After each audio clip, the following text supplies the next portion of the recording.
샬롬 반갑습니다. 사랑선교사입니다. 오늘 고졸사회 세 번째 시간 여러분과 함께하고 있는데요. 여러분 기억나십니까? 1강에서 우리 인간, 사회, 환경을 바라보는 네 가지 관점 혹시 기억나세요? 한번 답변해 봅시다. 첫 번째, 네, 시간적 관점. 두 번째, 공간적 관점. 세 번째, 사회적 관점. 네 번째, 윤리적 관점. 특징들이 다 정리가 지금 되셔야 됩니다. 그리고 우리 2강에서는 뭘 배웠습니까? 행복의 의미. 그래서 동양에서 말하는 행복의 기준이 뭔지, 서양에서 말하는 기준이 뭔지, 그리고요 시대별로 선사시대, 그리스, 헬레니즘, 그리고 뭐 서양 중세시대 막 여러 가지 막 생각이 나실 거예요. 그리고 자연 환경에 따라서, 인문 환경에 따라서 행복의 기준이 달라진다는 거를 우리 2강까지 정리해 보았습니다. 오늘 세 번째 시간 3강으로 행복한 삶을 실현하기 위한 조건이라는 부주제로 우리 함께 3강 공부 진행해 보도록 하겠습니다. 준비되셨나요? 네, 펜 드시고 짧은 시간 집중해서 이번 사회 진행해 보도록 하겠습니다. 네, 우리 세 번째 시간 한번 진행해 보도록 할 텐데요. 오늘 세 번째, 행복한 삶을 실현하기 위한 조건. 우리 한 번 더요. 행복한 삶을 실현하기 위한 조건. 네, 첫 번째. 그 조건의 첫 번째 조건이 뭘까요? 질 좋은 정주 환경. 질 좋은 무슨 환경이요? 정주 환경. 여러분, 정주 환경이라는 게 뭐예요? 정주라는 건 정착해서 살고 있는 곳. 우리가 살아가고 있는 곳이 어때야 된다고요? 질이 높아야 된다. 한번 읽어볼게요. 정주 환경의 의미, 인간이 일정한 공간에 자리 잡고 살아가는 주거지와 주변 환경 등의 일상생활의 전 영역을 뭐라고 한다고요? 정주 환경. 행복한 삶을 실현하기 위한 조건 첫 번째, 질 좋은, 질 높은 정주 환경. 우리 함께 지금 보고 있습니다.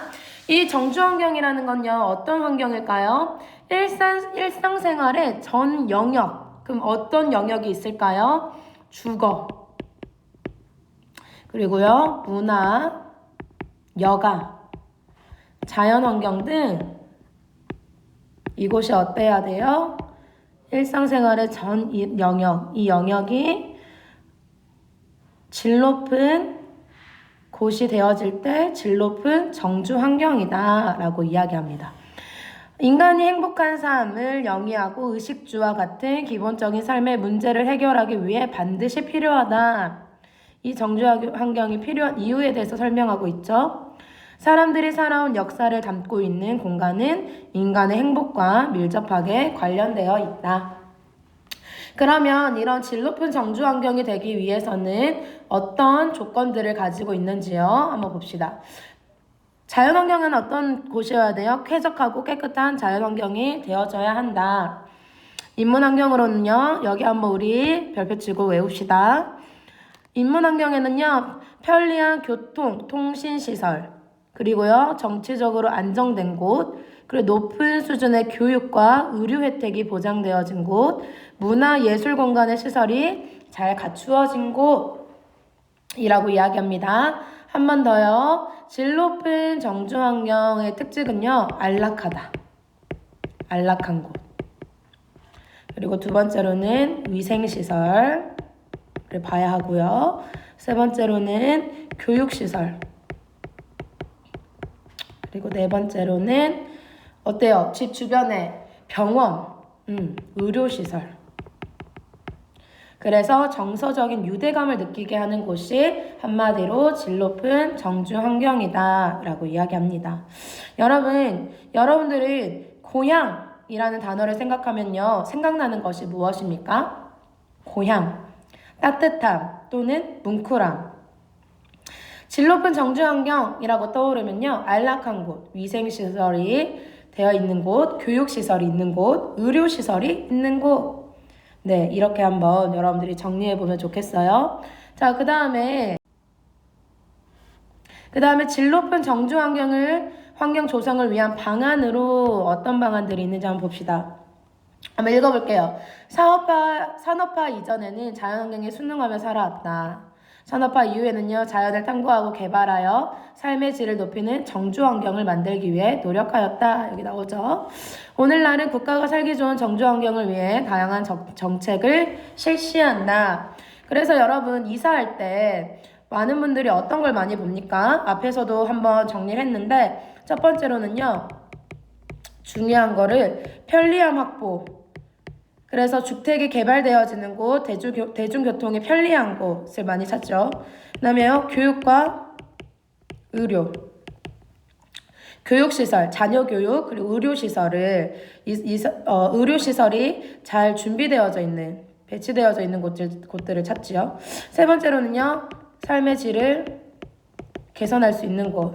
이제 아이들, 뭐라 해야 될까요? 운동시설이나 아니면 아이들 예체능을 배울 수 있는 교육시설이나 아니면 여러 군데가 있어요. 그 다음에요. 네 번째, 생태 환경. 그래서 녹지 공간. 예전에는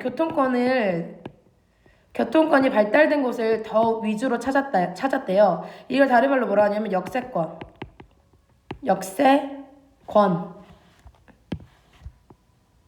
네, 역세권. 여기가 뭐냐면 지하철역이 있는 곳.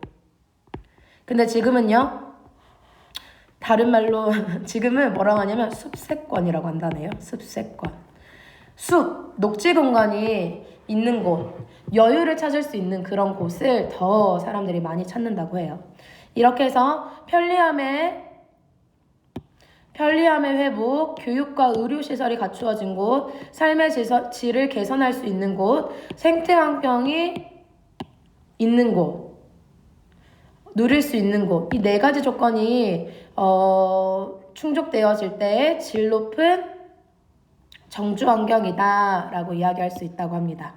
질 높은 정주 환경, 이 네 가지 조건을 한번 확인해 보십시오. 네, 이제 이 사진을 보면 이 사진은 지금 수서역 근처라고 이제 나오는 지도인데요. 이쪽에 이제 옆에는 어떻게 개발되어져 있어요? 녹지 개발이 되어져 있고, 이곳에는 이제 여기는 어때요?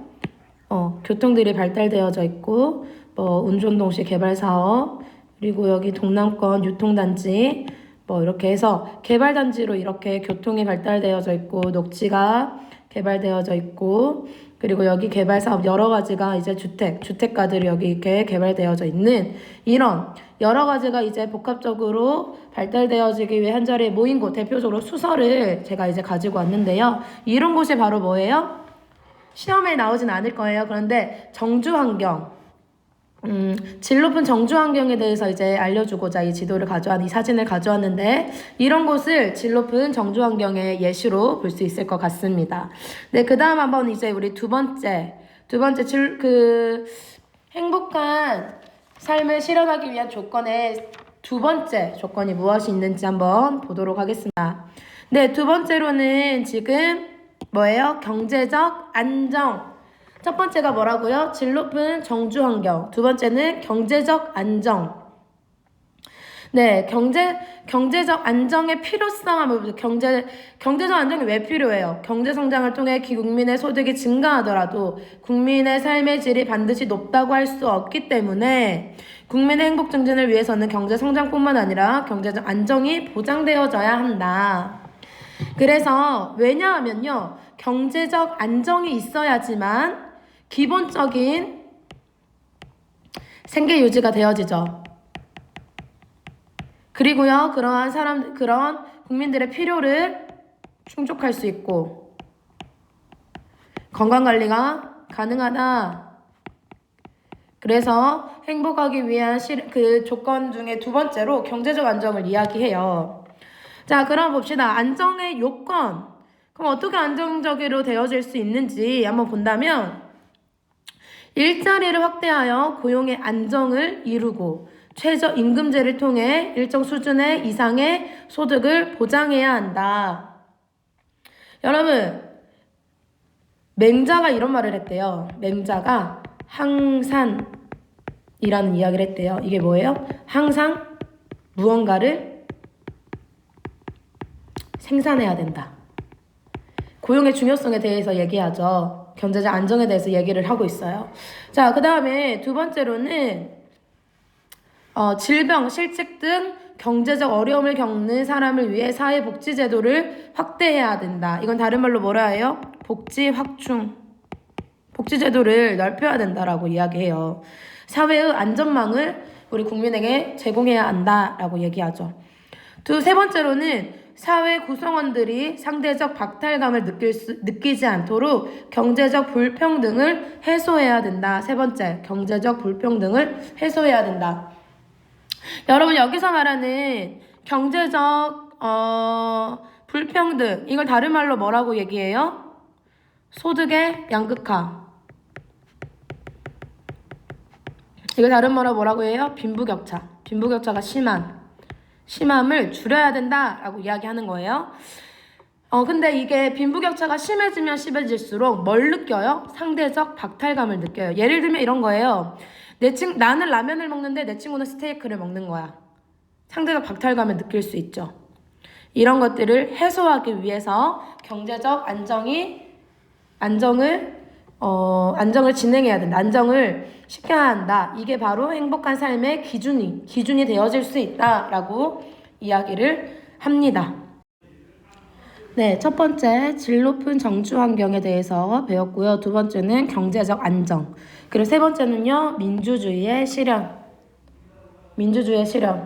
왜 민주주의의 실현이 필요한가요? 사회 구성원의 인권이 최대한 보장되어야 각자 원하는 삶을 살아가면서 행복을 느낄 수 있다. 사회 구성원의 정치 참여가 보장되고 민주주의가 실현된 사회일수록 행복감이 높다. 네, 여기 밑줄. 민주주의가 실현된 사회일수록 행복감이 높다. 권력자의 권력 남용과 부패를 방지하고 사회 구성원의 자유와 권리를 보장할 수 있다. 네, 왜냐하면 독재나 권위주의 체제, 정치 체제에서는요, 인권 보장이 어렵습니다. 그리고요, 삶의 만족감이 떨어지죠. 그래서 우리가 뭐가 필요해요? 민주주의가 필요하다라고 이야기를 하죠. 민주주의 사회에서는 첫 번째, 법치주의. 그쵸? 두 번째, 선거제도. 세 번째, 언론의 자유보장. 이 세 가지가 이제 이 세 가지를 통하여서 권력자의 자의적 지배를 막고 국민의 자유와 권리를 보장하게 됨에 따라 국민들이 삶에 대한 만족감과 행복감을 느낄 수 있다라고 있기 때문에 민주주의 실현이 필요하다라고 이야기하죠. 자, 여러분, 민주적 제도. 이 민주적 제도로는 뭐가 있어요? 민주적 제도를 통해 시민의 의사를 적극적으로 정책에 반영해야 한다. 이 민주적 제도로는 첫 번째 뭐가 있습니까? 권력 분립제도. 권력 분립제도가 있죠. 두 번째로는요, 복수 정당제. 정당이 몇 개가 있어야 돼? 한 개가 아니라 여러 개가 있어야 된다. 세 번째로는요, 선거제도. 선거제도가 민주적 제도에 포함되어야 되죠. 자, 선거제도에서는 한번 우리가 잠깐 정리해봤으면 좋겠는데요. 4가지 원칙이 있어요. 여러분 한번 정리하신 적이 있으실 거예요. 보통선거, 직접선거, 평등선거, 비밀선거. 보통선거는 뭐예요? 만 18세 이상은 누구나 선거를 할 수 있다. 직접선거나 비밀선거는 여러분 다 아시죠? 직접 해야 된다. 그리고 비밀, 누구에게 말하지 않고 비밀로 선거를 해야 된다. 평등은요, 1인 1표. 내가 돈이 많든 내가 가난하든 내가 여자든 남자든 상관없이 모든 한 사람은 한 표에 투표권이 주어진다라고 하는 게 평등선거죠. 자, 그 다음에는요, 두 번째, 민주적 제도를 마련하는 것도 중요하지만 선거 참여나 시민단체 활동 등을 통해 시민이 적극적으로 정치에 참여해야 한다라고 이야기를 하고 있습니다. 네, 한번 그 다음 우리 가수 사진 한번 보겠습니다. 네, 여러분, 권력 분립, 아까 이제 우리 권력 분립에 대해서 분립제도에서 배웠지요. 권력은요, 한 곳에만 집중되어지다 보면 뭐가 일어날 수 있어요? 독재가 일어날 수 있어요. 그러니까 권력을 분리하자라고 해서 다른 말로도 뭐라고 합니까? 삼권 분립, 그쵸? 그래서 입법부, 행정부, 사법부. 행정부에서는 무슨 역할을 해요? 법률 제정을 국회가 합니다. 행정부는요, 이 법률, 정책 집행을 정부가 하지요. 사법부는요, 법률 적용, 법원에서 이렇게 진행이 되어집니다. 그래서 이걸 다른 말로 권력 분립제도, 다른 말로 삼권 분립제도라고 이야기한다. 나중에 한번 더 자세하게 살펴보도록 하겠습니다. 네, 여러분 교재에 정리되어지지 않는 부분을 쌤이 한번 정리를 같이 해보도록 하려고 하는데요. 한번 볼게요. 네, 정치참여의 다양한 방법, 어떤 방법들이 있을까? 첫 번째로는 주권자로서 선거 등에 적극적으로 참여할 수 있다. 선거는 어떻습니까? 가장 기본적이고 공식적인 참여 방법이죠. 두 번째로는요, 직접 후보자가 되어서 공직자로 선출된다거나 또는요, 집회나 시위 등을 통해서 직접 의사표현을 할 수 있다라고 이야기합니다. 세 번째로는 언론투고, 언론에 우리의 의견을 보내는 거죠. 그리고요, 행정기관의 진정, 건의, 청원 등을 통해서 권력을 감시하는 역할을 할 수 있습니다. 네 번째로는요, 시민단체, 정당, 이익집단을 통해서 사회에 직접 참여할 수 있는 우리가 자리에 설 수 있는 거죠. 여러분 시민단체 특징은 뭡니까? 가장 지속적이고 적극적인 거. 아마 예전 우리 고졸사회 시험 보면서 이 선거와 시민단체의 특징이 매우 헷갈린 친구들도 많았을 거예요.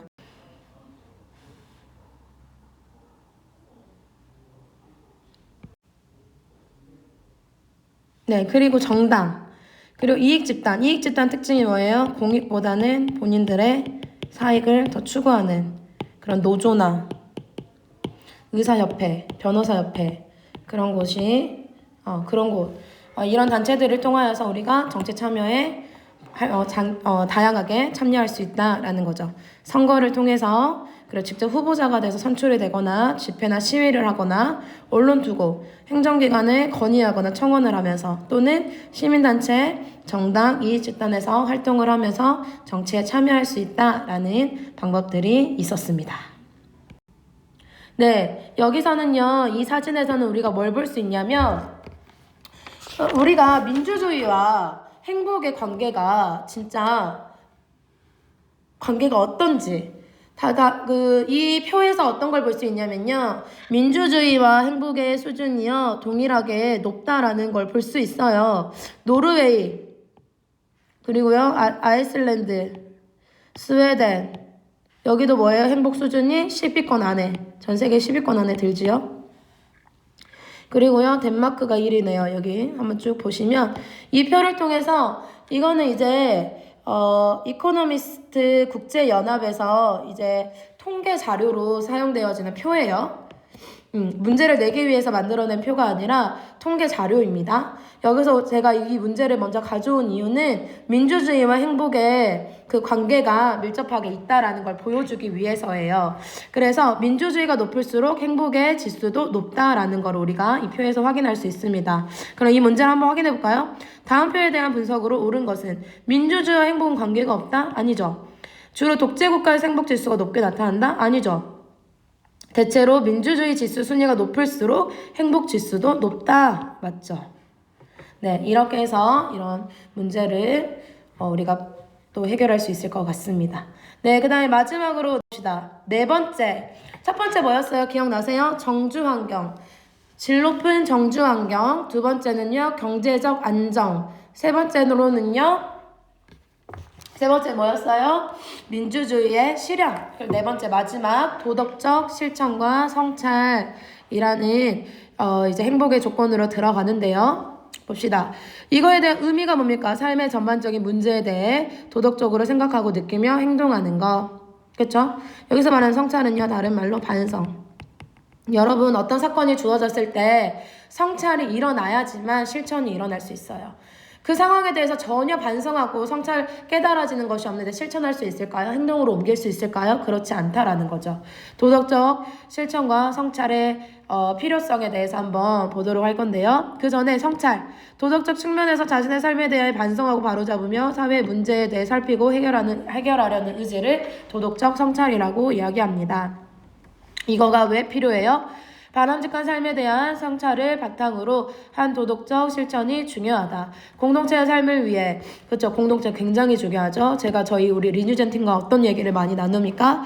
개인이 약한 것이 아니라 공동체가 강하다. 여러분, 마지막 때가 되면 될수록 하나님께서 모이기를 힘쓰라고 하셨죠. 공동체의 삶, 네. 기억합시다. 공동체의 삶을 위해 도덕적 가치에 대한 합의와 실천이 필요하다. 도덕적으로 더 나은 삶을 살게 되면 개인의 행복감이 증진되고 더 나아가 타인의 행복 또한 추구하게 되어 사회 전체의 행복 수준도 높아진다.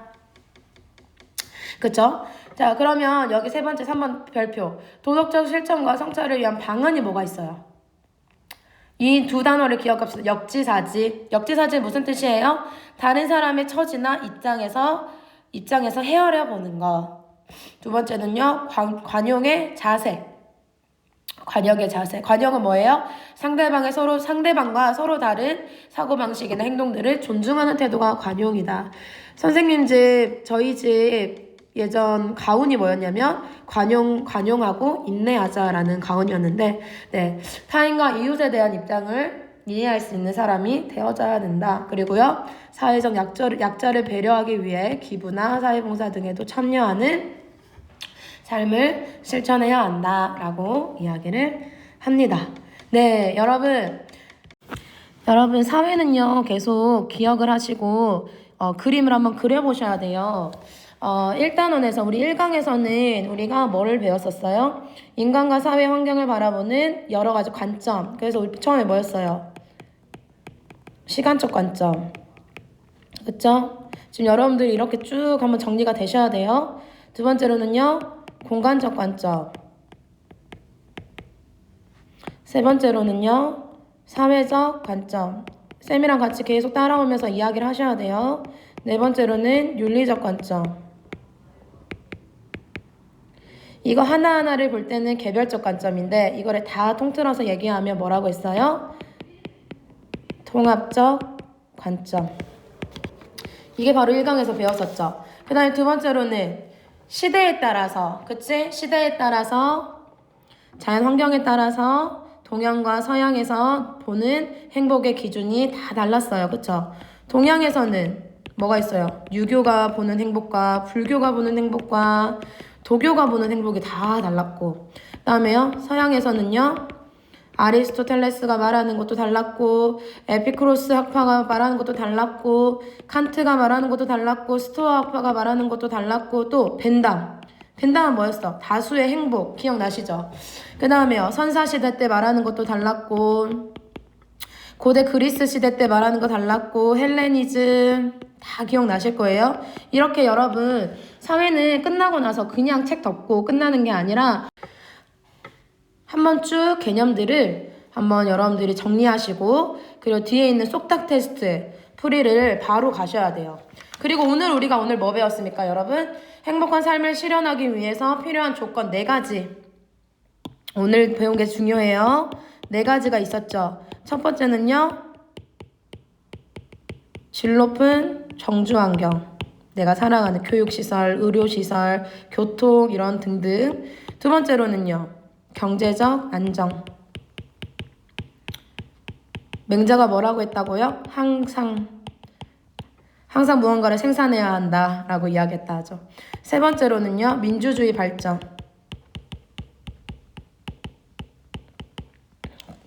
그쵸? 그래서 선거 4가지 원칙 또는 권력 분립제도, 법치주의, 언론의 자유보장 등등 우리가 한번 정리를 했습니다.